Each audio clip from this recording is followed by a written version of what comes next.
Hello guys, nucleus classes पे फिर से आप लोगों का बेसिक क्लासेस और केमिस्ट्री इसमें फिर से आप लोगों का स्वागत है।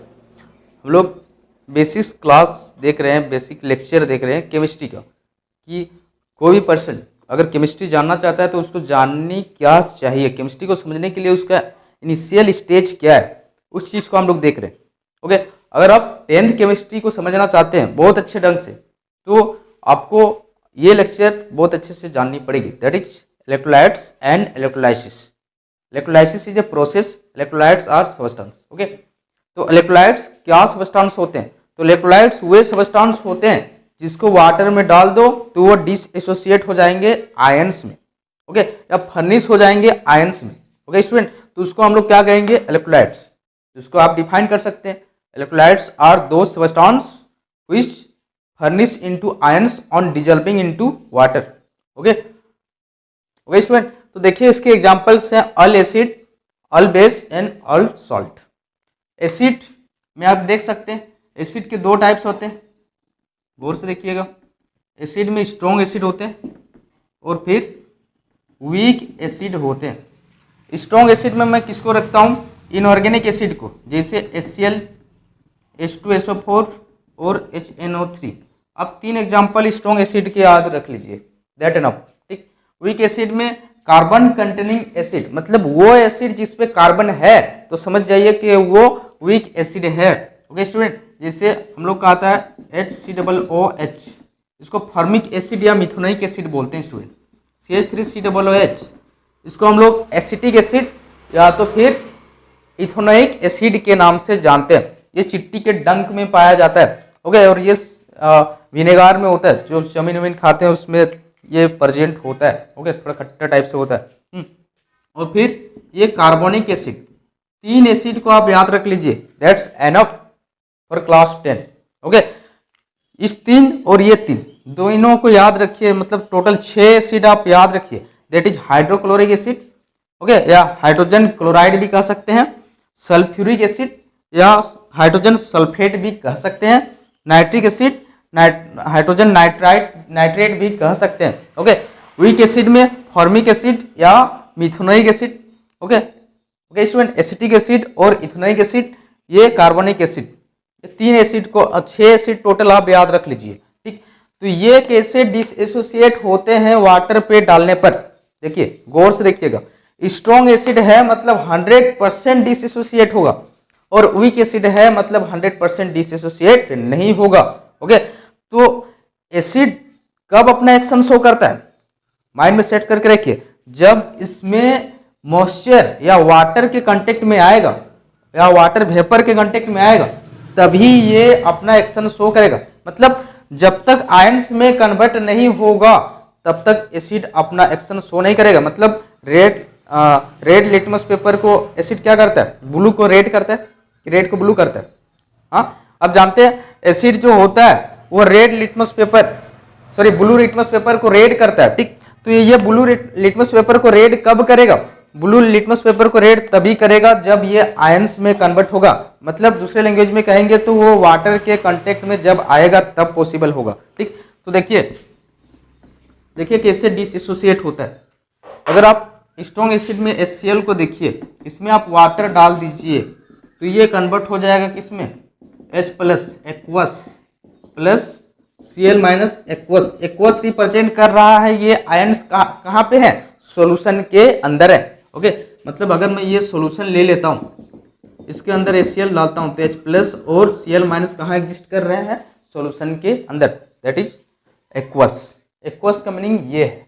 ओके स्टूडेंट, तो ये आयंस में कन्वर्ट हो जाते हैं। और देखिए H2SO4, ये अगर पार्शियल डिसएसोसिएट होगा तो सबसे पहले एक हाइड्रोजन वहां से, एक H प्लस वहां से निकलेगी और ये बनेगा हाइड्रोजन सल्फाइड आयंस। ये देखिए, इसको हम लोग बाइसल्फेट आयंस भी कहते हैं या हाइड्रोजन सल्फेट आयन भी कहते हैं। ठीक, इसके अलावा अगर ये कंप्लीटली डिसएसोसिएट हो जाता है स्टूडेंट, ओके, वाटर में डालने के बाद, तो 2 को H प्लस देगा और सीधे सल्फेट आयंस निकल जाएगा। अब एक्वस लिखने नहीं भूलिएगा। ओके, ये देखिए, ठीक, 2 को हाइड्रोजन आयंस और एक सल्फेट आयंस निकलेगा। ठीक, इसी तरह से डिसोसिएशन होता है H2CO3 का भी। अगर पार्शियल होगा तो क्या होगा, H प्लस एक्वस HCO3। इसको बाइकार्बोनेट आयंस कहते हैं या तो फिर हाइड्रोजन कार्बोनेट आयंस कहते हैं। माइंड में सेट कर लीजिए। ठीक, उसी तरह से हम लोग इसका भी डिसोसिएशन देख सकते हैं। ये HCOO minus plus H plus में कन्वर्ट होता है। Okay, aqueous. ठीक, तो यहाँ पर आप लोगों के बीच में एक इंपॉर्टेंट बात है कि इधर वाले हाइड्रोजन क्यों नहीं हटा। तो आप पूछ सकते हैं सर ये हाइड्रोजन क्यों नहीं हटा, ये क्यों हटा। तो आप देख सकते हैं इसका स्ट्रक्चर कुछ यूं ही होता है स्टूडेंट। ओके, यहाँ पर देखिए ये कोवालेंट बॉन्ड है और यहाँ पर देखिए मतलब यहाँ पर म्यूचुअल शेयरिंग से बना है, यहाँ पर भी कुछ यूं ही बना है, लेकिन ऑक्सीजन की इलेक्ट्रॉन लेने की टेंडेंसी कार्बन के कंपैरिजन में अधिक है। मतलब ऑक्सीजन अधिक लालची है कार्बन के कंपैरिजन में, तो ऑक्सीजन इसको छीनेगा, बट कार्बन हाइड्रोजन को छीन नहीं सकता, बट ऑक्सीजन छीन सकता है। आप सिंपली यही समझ जाइए अभी। इसलिए यही छिनाता है, ये छिनाता नहीं है। ठीक, क्योंकि ये उतना लालची नहीं है जितना लालची इलेक्ट्रॉन का ऑक्सीजन है। ओके, आप इस ढंग से समझ सकते हैं इसको। ठीक, तो आप ये देखिए ये आयंस बन गया, इसको फॉर्मेट आयंस के नाम से जानते हैं। आप आयंस को याद रखिएगा। ओके, उसी तरह से एसिटिक एसिड का भी यही फंडा है स्टूडेंट। ठीक, ये कन्वर्ट हो जाएगा CH3CO माइनस और H प्लस में, ये एसिटेट आयंस है। ओके, तो ये हुआ एसिड का डिसएसोसिएशन। तो आप आयंस का नाम याद रखिए, chloride bisulphate, okay, sulphate bicarbonate. उसी तरह से कार्बोनेट आयंस भी बनेगा। अगर कंप्लीटली डिसएसोसिएट होगा तो CO3 2 माइनस मतलब कार्बोनेट आयंस बनेगा। ये फॉर्मिक एसिड से फॉर्मेट आयंस, एसिटिक एसिड से एसिटेट आयंस। ओके, तो ये देखिए एसिड क्या है, इलेक्ट्रोलाइट्स है। इस चीज की प्रूवन है, प्रूव हो चुका है कि एसिड इलेक्ट्रोलाइट्स है, क्योंकि वाटर में डालने पर वो डिसएसोसिएट हुआ है। उसी तरह से आप बेस को भी हम लोग प्रूव करते हैं। बेस को भी पहले कैटेगराइज करेंगे कि कितने टाइप्स के होते हैं। तो बेस भी 2 टाइप्स के होते हैं एसिड की तरह ही। देख लीजिए, बेस, स्ट्रॉन्ग बेस और फर्दर वीक बेस। ओके, तो स्ट्रॉन्ग बेस क्या होते हैं, तो इसको समझने के लिए अब गौर से देखिएगा। मैं लिख दे रहा हूं यहां पर इलेक्ट्रोकेमिकल सीरीज, या तो हम लोग इसको बोलते हैं रिएक्टिविटी सीरीज। 10 क्लास में रिएक्टिविटी सीरीज के नाम से जानते हैं, रिएक्टिविटी सीरीज। आपको ये एनसीईआरटी के मेटल नॉन मेटल चैप्टर में ये सीरीज आपको मिल जाएगी। ओके, इसमें सबसे पहले आता है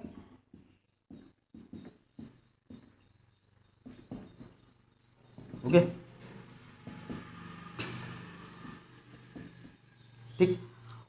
ठीक स्टूडेंट, ये सीरीज को आप याद रख लीजिए।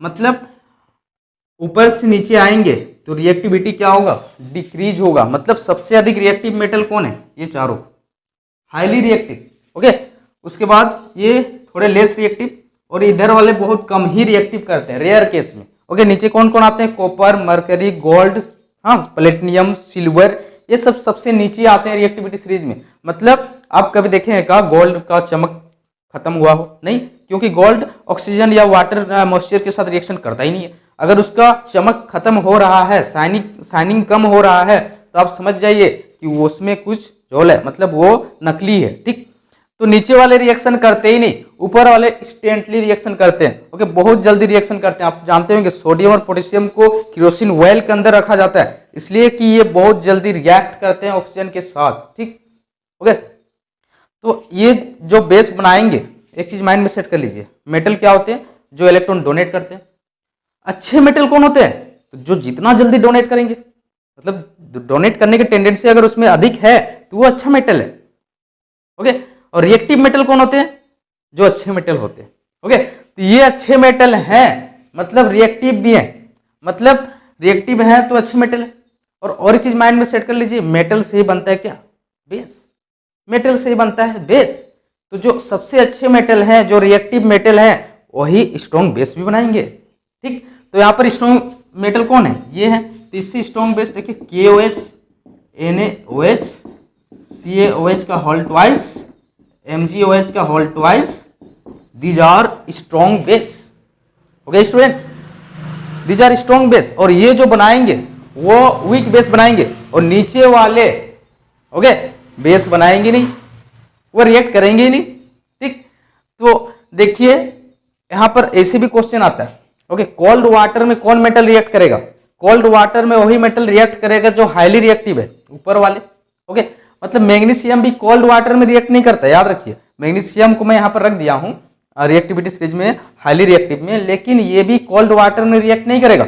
ये भी किस वाटर में रिएक्ट करता है? ये भी हॉट वाटर या तो वाटर वेपर में रिएक्ट करता है। आप इस चीज को एनसीईआरटी में देखे होंगे। ठीक, तो आपका सीधे रीजन दे सकते हैं, ये इन सब के कंपैरिजन में थोड़ा लेस रिएक्टिव है, इसलिए ये सिर्फ वाटर वेपर में ही रिएक्ट कर सकता है, कोल्ड वाटर में रिएक्ट नहीं कर सकता है। ठीक, और ये सब भी वाटर वेपर में ही रिएक्ट कर सकते हैं। ओके, कोल्ड वाटर में नहीं कर सकते। कॉपर भी करता है ओके वाटर वेपर में रिएक्शन, ओके, लेकिन ये हाइड्रोजन से भी नीचे आता है। ओके स्टूडेंट, ठीक, तो ये चीज काफी इंपॉर्टेंट है, ये इसका बहुत अधिक एप्लीकेशन है। मतलब अगर आप केमिकल रिएक्शन एंड इक्वेशन पढ़ रहे हैं, वहां पर displacement reaction, okay, acid base पढ़ रहे हैं, मेटल नॉन मेटल पढ़ रहे हैं, हर जगह पर तीनों चैप्टर में इसका एप्लीकेशन है। मतलब केमिस्ट्री का 60 से 70% क्वेश्चंस बस इसी सीरीज से हैंडल करने वाले हैं हम लोग। तो इस सीरीज को आप माइंड में सेट कर रख के रखिएगा। ठीक, तो देखिए स्ट्रॉन्ग बेस में कौन कौन आएंगे, आप आराम से आप लिख सकते हैं। ठीक, आराम से याद रख सकते हैं, अगर वो सीरीज आपको याद है तो कोई टेंशन ही आपको नहीं होगी। ठीक, वीक बेस MgOH का हॉल ट्वाइस को भी वीक बेस में ही लगते हैं हम लोग, कॉपर हाइड्रोक्साइड को भी वीक बेस में लगते हैं, एल्युमिनियम हाइड्रोक्साइड को भी वीक बेस में रखते हैं हम लोग। ओके स्टूडेंट, उसी प्रकार जिंक हाइड्रोक्साइड को भी हम लोग रख देंगे वीक बेस में ही। ठीक, तो आप आराम से आप कैटेगराइज कर सकते हैं अगर वो सीरीज आपको याद है तो। ठीक, तो वो सीरीज आपको तो याद करनी ही है। ओके स्टूडेंट, तो चलिए देखते हैं ये कैसे डिसएसोसिएट होता है। तो बेस जब डिसएसोसिएट होगा ना स्टूडेंट, एसिड की तरह ही, जब वाटर के कांटेक्ट में आएगा तभी डिसएसोसिएट होगा, क्योंकि इलेक्ट्रोलाइट्स है। ठीक, सबसे पहले मस्ट स्ट्रॉन्ग बेस। ठीक, इसमें अगर हम लोग वाटर डालते हैं तो ये K+ और OH- में डिसएसोसिएट होता है। ये एक्वेटिक मीडियम में, मतलब एक्वस में है, वाटर के अंदर है, सॉल्यूशन के अंदर है, तो एक्वस लिख देता हूं मैं। ठीक, तो ये देखिए OH- में डिसएसोसिएट होता है, मतलब बेस की पहचान होता है OH- और एसिड की पहचान होता है H+। मतलब जो वाटर में डिजल्व करने के बाद OH- देगा दैट आर बेस।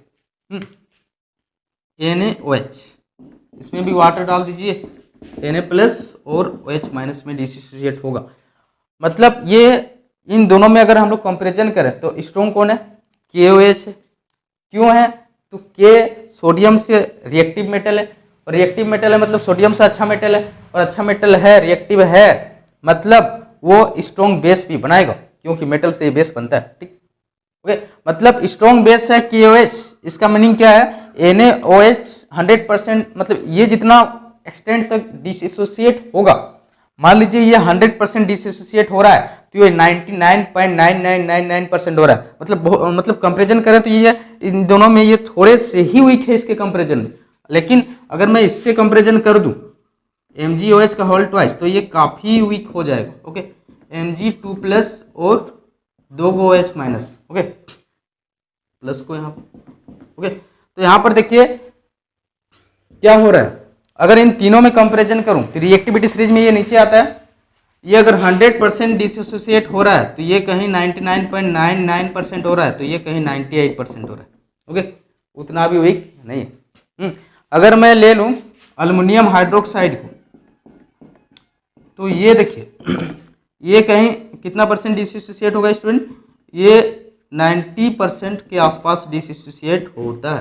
ओके, तो ये देखिए डिसोसिएशन के बेसिस पे हम लोग बेस को कैटेगराइज करते हैं। वाटर में डालेंगे और अगर जो 100% डिसोसिएट हो रहा है तो उसको स्ट्रॉन्ग बेस, और नहीं हो रहा है तो उसको हम लोग वीक बेस। सभी चीजें प्रैक्टिकली पाई जाती है। ओके, आप बोरिंग होते होंगे ये सब चीजें पढ़ते पढ़ते, लेकिन ऐसी बात नहीं स्टूडेंट, सभी प्रैक्टिकली पाया गया है। ठीक, कौन कितना एक्सटेंट तक डिसोसिएट होता है।